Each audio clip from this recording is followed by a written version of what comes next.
Hi, this is David with the Enzo Trading System. This is going to be a quick report on the progress that we did towards implementing short side strategy. And also there's going to be a little bit of a market report as far as our performance goes. So we'll actually start from there.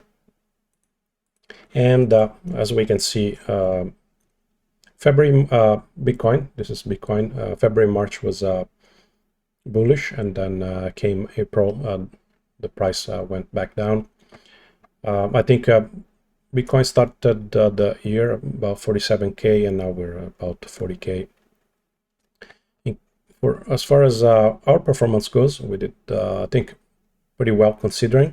We had the profitable, I guess, a negligible January, profitable, quite profitable February, negligible March, and then profitable April. The reason why March was negligible, it was actually we had a few open positions from March that ended up being closed in April, and that's why the profit shows in April, because the profit in our report shows when the position is closed, the actual realized profit. And so now we're not into any open position because the market has been going down quite a bit. I think the last trade was at Bitcoin on the April the 5th. It was a tiny loss, and that was it. Then, of course, there was like a little bit of dodge because it jumped up, but nothing major really.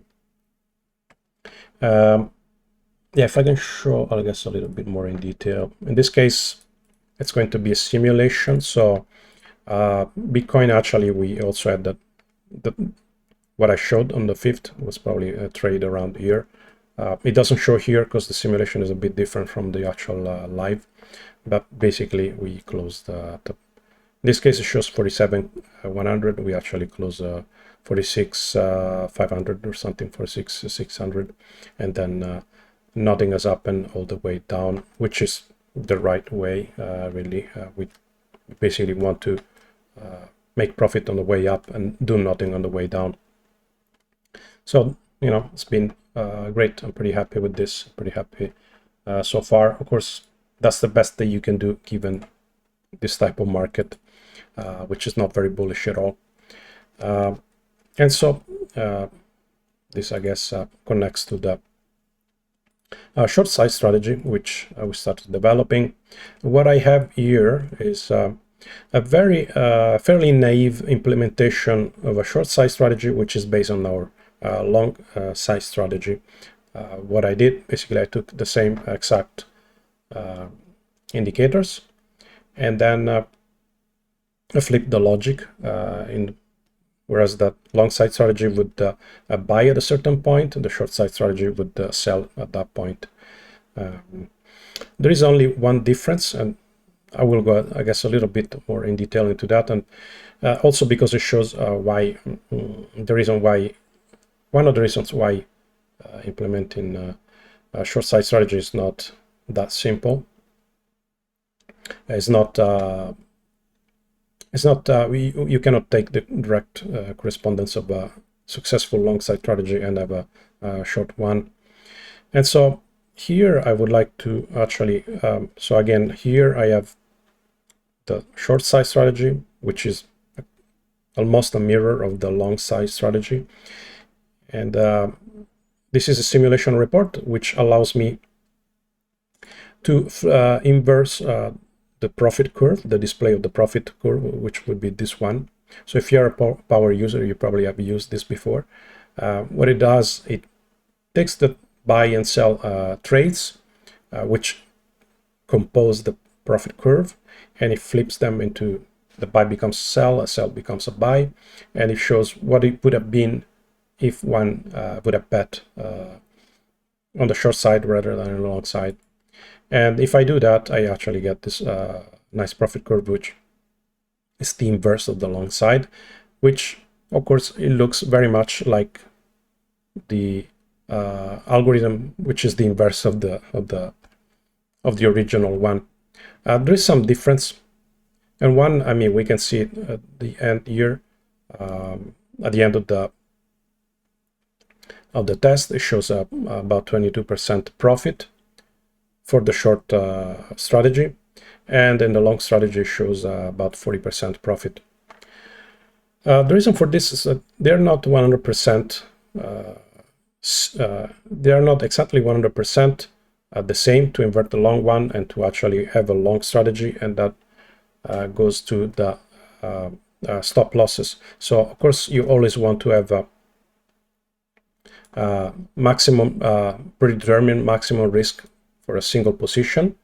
If you just flip the trades for a longer strategy, that's not embedded.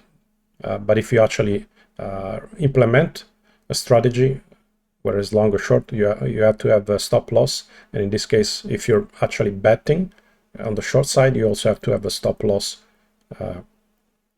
so that your account doesn't blow up if in the case of in the case in which the market starts to rally up.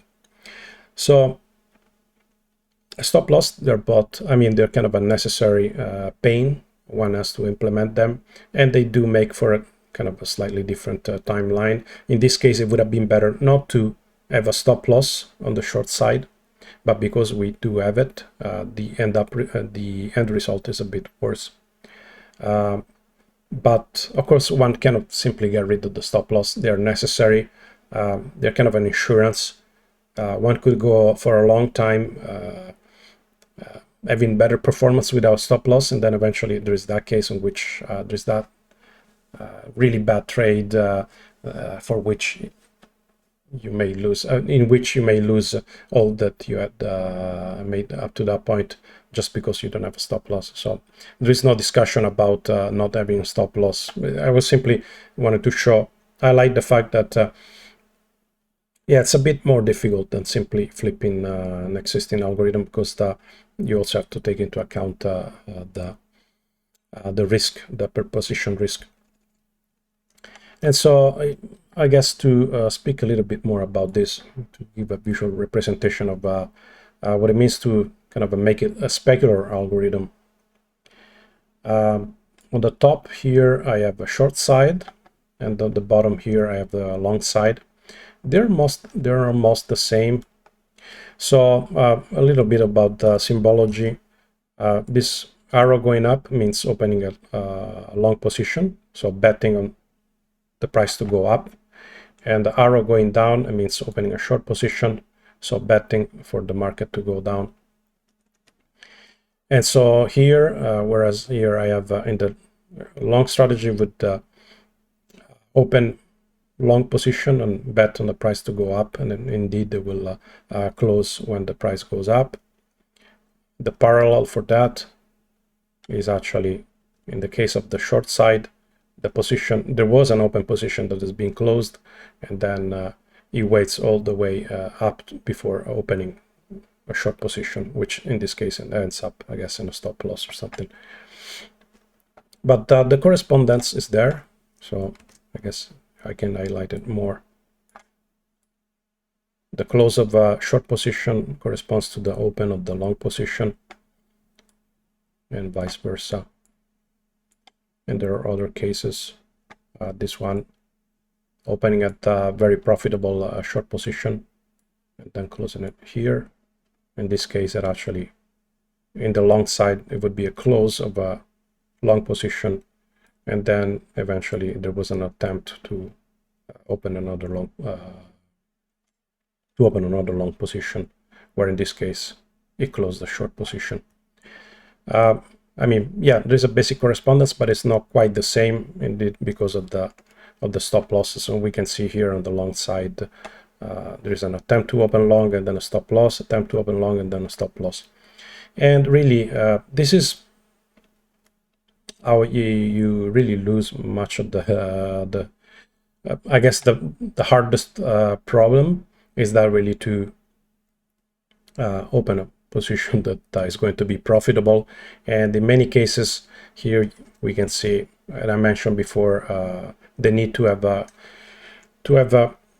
stop loss, and having a stop loss on the short side, that's what happens. There's constantly position being open and then hitting a stop loss, position being open and hitting a stop loss. In this case, because we're opening short positions, the stop loss is when the price goes up, and here goes open position, then we go to minus 1.6 and it closes it, and so on and so forth.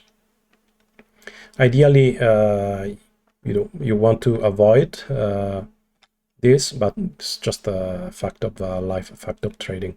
Really, what we realize as far as developing strategies is that the best policy is really to take as many small losses as possible and then go for the big win.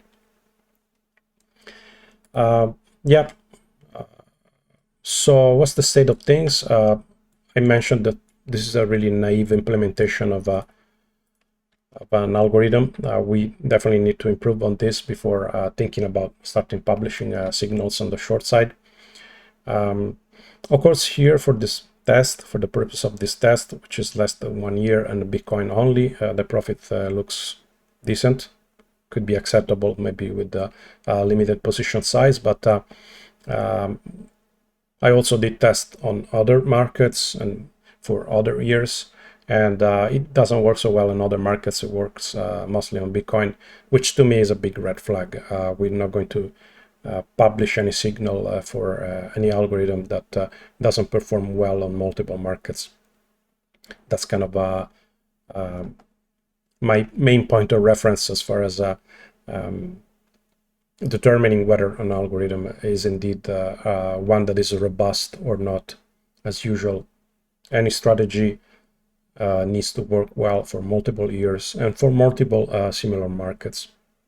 I mentioned that in many more videos before, so I don't need to go in deep into that. That's the state of things. I think it is going to take a while, unlike the necessary refactoring and implementation of writing the code that was necessary to start to backtest and develop short strategies. Actually developing a strategy, that's a whole different matter, because you don't really have a it's more of a matter of creative work, so there isn't a defined milestone. It's not like there's going to be, the progress is not as constant as a stable, so it may take a week, it may take 2-3 weeks. I think eventually it's possible, we're on the right track, but I'll be ready when I'll be ready, pretty much. But in the meantime, we're doing pretty good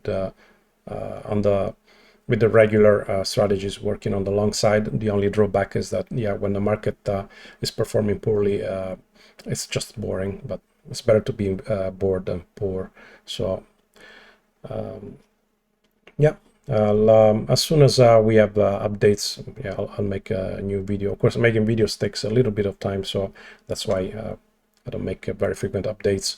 It's just a lot of work done as far as in the development side of things, so it's hard to put aside a couple of hours to in a day to make a video. But as soon as I have some news, I'll post something new. Until then, have fun. See you. Thanks.